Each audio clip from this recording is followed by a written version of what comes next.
So now, tough fight there, man. All 3 rounds. Like, but did you feel the nerves? I guess when you got in there for the first time. No, I didn't feel the nerves as such. No, just as normal as every fight that I've had. You know, I didn't feel any different really. So that was a tough fight. The kid was good. You know, he came to fight. I haven't been in there for a while, so it was nice to get 3 rounds in. Actually, I'd like to quick finish, but it was nice to get the time in there again and you know, do my game plan that I wanted to do. So. There's a few, you know, bits and bobs that I wasn't overly happy with my performance, you know, but it was, you know, it wasn't my best performance, but it was a reasonably good performance, and I got the job done. So, yeah, it's all good. I mean, like you're saying there, a lot of time off. Like, how did you kind of keep yourself ticking over, and how did you know you're going to be ready when you got in there tonight? Yeah, I mean, I've been training non-stop the whole time I've been out, even without having a fight. I've been training 2-3 times a day. I've been training over at Alpha Male for the past sort of year, back and forth, 6 months over there. So, you know, doing rounds every week, you know, 6, 12 rounds, you know. So I knew that I'd be ready when I got in there. I knew I'd have the fitness, and you know, I felt, you know, that was probably, you know, the only thing I did feel. You know, I did feel it a little bit more than I normally would probably, but you know, that was just getting back in there. And but no, I was happy with it overall. I have to look back, look over it again, but no, I was reasonably happy with it. Obviously, you controlled the fight with your wrestling predominantly, controlling him on the mat. Yeah. He did catch you a few times though, especially with the knee. Yeah. Like, was there any? No, there was no shots that really hurt me badly. You know, I felt the shots. You know, I felt a couple of right hands, and I didn't really feel any knees actually. I think he threw like a flying knee that I shot in on, but I didn't really connect. Caught me with an elbow from the bottom.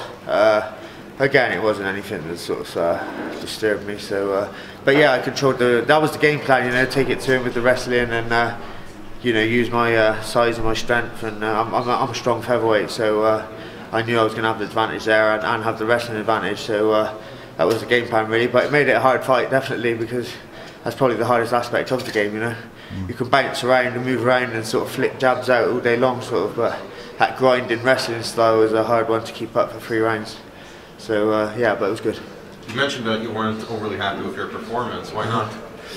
It just wasn't the cleanest performance, you know. But you know, I feel like my conditioning could have been a little bit better. But you know, that might have been nerves. I just didn't feel nervous, you know. But that might have been a whole adrenaline and everything going in there. But I didn't feel it personally. But it might have affected my cardio and stuff like that. And I had a bit of a deviated septum.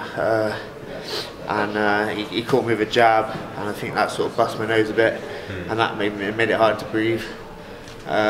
So that probably had a factor into it as well. So yeah, but yeah, it was a good performance. It just wasn't the cleanest performance, you know. It was quite scrappy, but that's the fight game, I suppose. It's not always going to be clean. You mentioned there about maybe not getting those nerves, but you were supposed to make your UFC debut back in March, weren't you? I was, so yeah. I presume you got geared up for that, and then you know the disappointment of that not going through.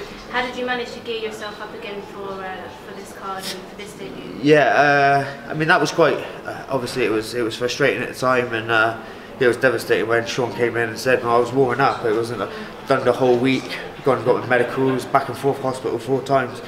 Warming up backstage, weighed in, warming up backstage, wrapped up, ready to go, and then Sean comes and says it's off half an hour before we're supposed to go out. So apart from obviously the disappointment and the frustration of that, it almost was a dress rehearsal of the build-up, you know. So that helped me in a certain extent. I knew what to expect. I knew when I was coming in there what was going to go on, blah blah blah. So it helped me and helped me almost prepare. You know, I knew what was going to go on, and so apart from getting in the cage, that was, you know, I'd done everything else, you know. So. Yeah, I think it actually helped in some respect. How did it feel then, finally making that walk out to the octagon? It was brilliant, you know. It was brilliant. I felt, you know, I had my Bob Marley on, and that always chills me out, and just, you know, just go with the flow then. And I felt great. I felt great. So now with your UFC debut out of the way, and by way of victory, what's next for you? Like, do you have anything like? Do you want to take some time off? Do you have any particular? No, I mean, I've had enough time off. I need to stay active now, and.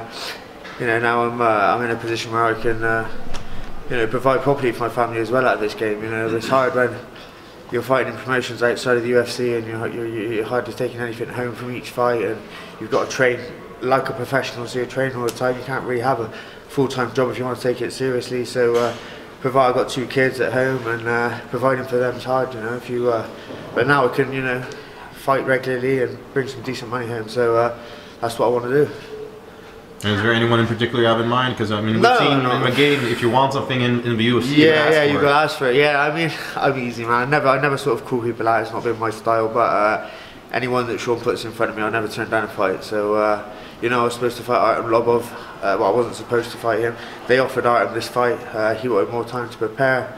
That'd be a fight, you know. He's come up on the scene. I'd like that fight, but I don't want to call anyone out. It's not my style. But anyone Sean wants me to fight, I'm ready to fight. You know. If they're in the top 10 or whatever, you know, I don't care, you know what I mean, I'm not worried, you know. Let's build it up, you know, let's do it properly. If that's the way it, you know, it needs to be in the UFC, then, but I'm ready, you know, I'm ready for challenges, and that's what I get in here for. It's not, you know, I want to challenge myself and fight the best guys. So, yeah, let's, you know, stepping stones and stuff, as they say, but whoever. And Artem did turn down this fight in Hamburg against you?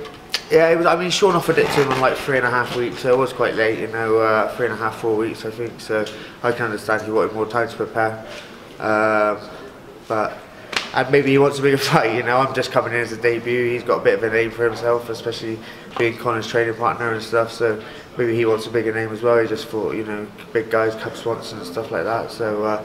It's a good fight for you, right? He's a good man. Yeah, it's a great fight for me, but exactly, you know, it's a good fight for me. I've got a lot of positives to get from it, and he hasn't got so much to gain. So that's another reason why I probably didn't want to take the fight. But like I said, whoever Sean puts in front of me, I'm willing to accept. So we'll go from there. Thanks very much. All right, thanks.